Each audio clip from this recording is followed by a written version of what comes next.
but you will volunteer if you wish to participate in the activities that have become so necessary to everyday life, like driving your car.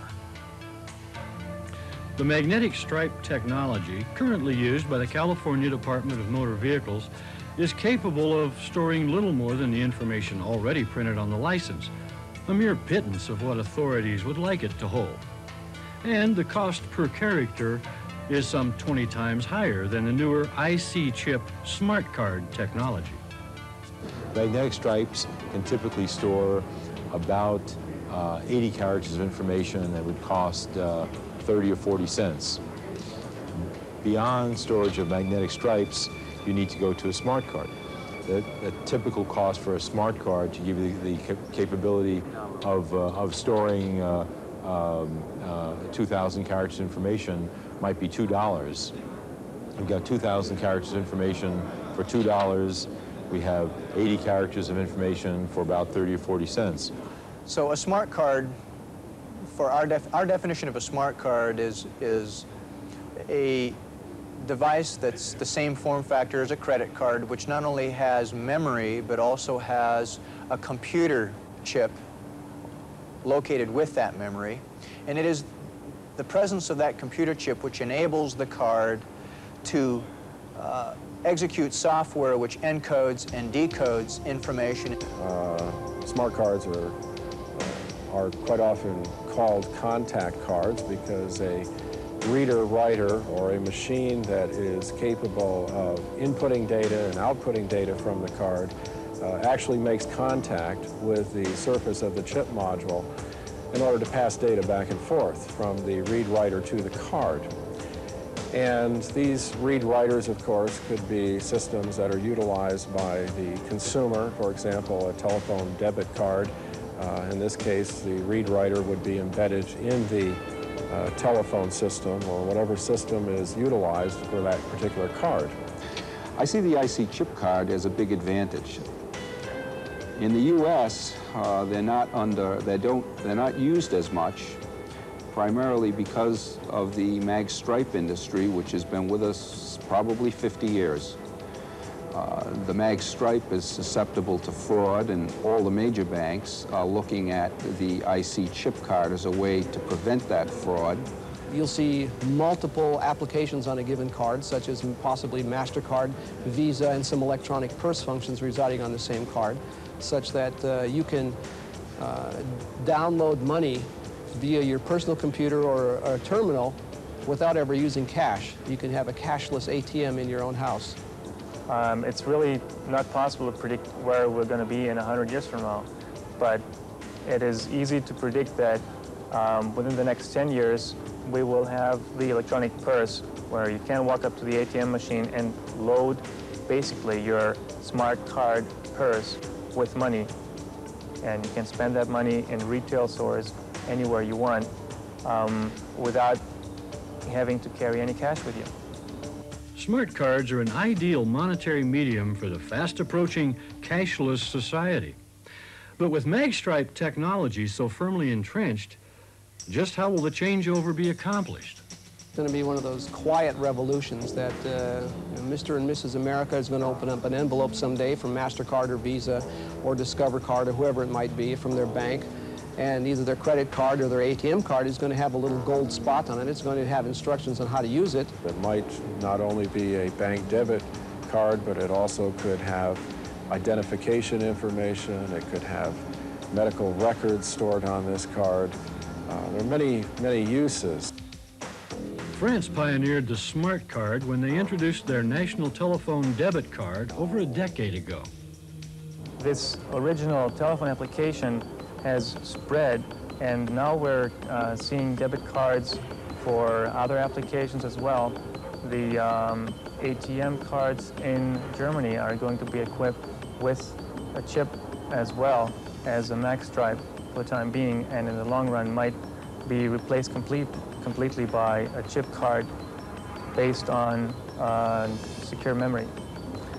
The other application that has evolved in Germany is health card, a patient data health card. There are 80 million German national health cards that are being produced with a smart chip embedded in the plastic card.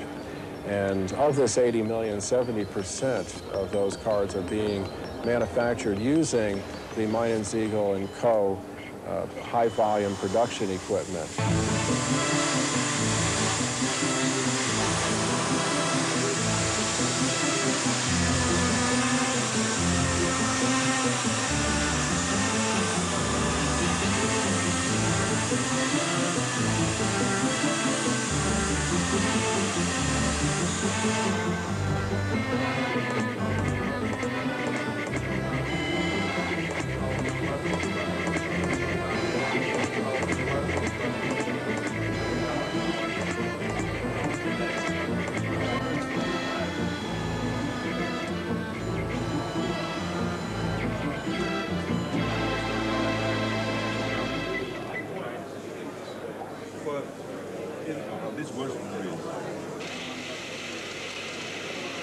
The chip module is made of silicone die that you probably are familiar with as having made the computer technology possible today. The silicone die is implanted with millions of transistors that allow the very sophisticated electronics technology that we have today. And these small chips are much smaller than the size of your finger, and the die are wire bonded to the external contacts of the chip module that is used to transfer data in and out of the card. It's interesting to note that the most sophisticated smart cards are actually microprocessors. They're PCs that you actually can carry in your wallet or on your person. So it's what I call the ultimate distributed processing. It's the PC you carry in your wallet. So it not only has memory to hold data, what really makes it smart is the fact that it has the microprocessor brains, which controls logic functions, etc., much like a personal computer that we're all familiar with today. Dr. Melvin Salveson is credited with having originated the MasterCard, the first step toward the cashless society. We needed an electronic system that would permit each individual to access his resources wherever they may be, at one or more banks. And when I developed the system for what is now the MasterCard system, that's what I did. I developed a system so that any individual in the United States with one piece of plastic could access his account at any bank where he may have his resources and use that card at any merchant or other seller in the United States. Dr. Salverson's latest idea is pushing us even closer toward a cashless system. The one-card system makes it possible to move rapidly to the cashless society because now with just one card, you can access not only your Visa, your MasterCard, your American Express, or any other account, including your checking account, but you can access all of these and more with just one card. While a true cashless society may still be several years away, the preliminary steps are in place today. Working with both national and international companies, Smart Card Technologies has developed its own unattended cashless payment system. With the value station, the user simply selects the buy card option on the front panel. Then the easy-to-read display prompts them to insert the proper denomination of cash, and the card is quickly delivered to them. With Smart Card Technologies' cashless payment system, users can make purchases 24 hours a day, 7 days a week. Making a purchase is simple and quick. When the smart card is inserted into the card slot, the microprocessor-based controller deducts the value of the sale from the card and displays the remaining card balance. The convenience of not having to have the correct change has resulted in increased sales wherever cashless payment systems have been used. Additional value can be added to the card in order to make more purchases with your debit card. This value must be added to the card by making a cash-to-card deposit. When the card is inserted in the Smart Card Technologies value station, the current card balance is displayed. When cash is deposited into the station, the value on the card is increased to the new balance. The new value is stored directly on the card, and the card is now ready for use. Products such as our smart card postage stamp machines can be accessed from totally unattended and automated stations. This recharging feature also allows unattended access to other card payment products, such as the European telephone smart card systems. For banking, the most basic use of smart card is as an electronic checkbook or cash card, replacing coins, bills, and checks. And that's just the beginning. In banking, we're working with a ATM network on the East Coast called MAC. And next year, MAC will be testing in Delaware a system whereby their standard ATM card will contain a chip, and the consumer will be able to go to an ATM, transfer money from their checking or savings account, and then use that card in a variety of retail establishments such as fast food, gasoline, cleaners, laundry, even to buy a newspaper.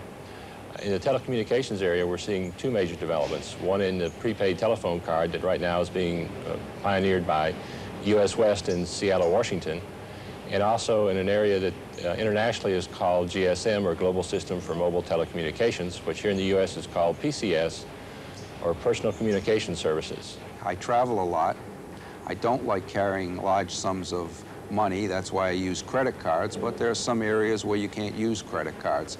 In Africa is where I was, is one of them. It's pretty much a cash society. So the smart card to me presents a way of me carrying money without anybody knowing how much money. Even though the smart card offers genuine advantages, the idea gives many Americans a queasy feeling. A great number of people in the general public are what we would call technophobes. That is, they're generally distrustful of any technology or advances in technology that they don't truly understand, don't understand either how it works or what the implications are. And people are justifiably reserved in not granting access to their personal possessions, their personal information to entities that they don't know either who's doing it or the consequences of doing it. The technology right now, you essentially could put your whole payroll check on that chip and carry it around with you in your pocket. That's not what the banks are going to do. What they're probably going to do is make what they call a purse, where you'd be able to carry limited amounts, probably no more than $20, maybe $100. That way, I think people would try it out. They'd use it with low sums, maybe $5 or $10. And once they get comfortable with that, the leap to putting large sums of money on it is probably not that far away. While the smart card industry in the United States is still in its infancy, its expansion is exponential.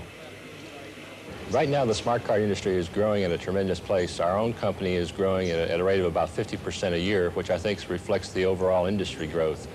Last year, industry sources indicate that the worldwide consumption of smart cards was about 300 million. At a 50% growth rate, that puts it at about 450 million for 1994. And by 1996, at the same growth rate, we will see a billion card market worldwide. It could easily be 2 billion by the year 2000. The laser or optical card incorporates an entirely different technology. It does not process information the way a chip card does, but instead is simply a huge database. The big push for the optical card is in the fields of healthcare and social services. Imagine being able to carry around your entire medical history on a piece of plastic the size of a credit card. Advancing technology will soon make that a reality. The card contains a shiny optical strip that can retain up to 2,000 typed pages of information. Social services can store the user's address, list of family members, and a complete medical history. That means clients can use the card for doctor care, to get benefits, and any other services for which public assistance recipients are eligible. Delaware Card 1 will also serve as a debit card. 2,000 pages. That's a lot of information.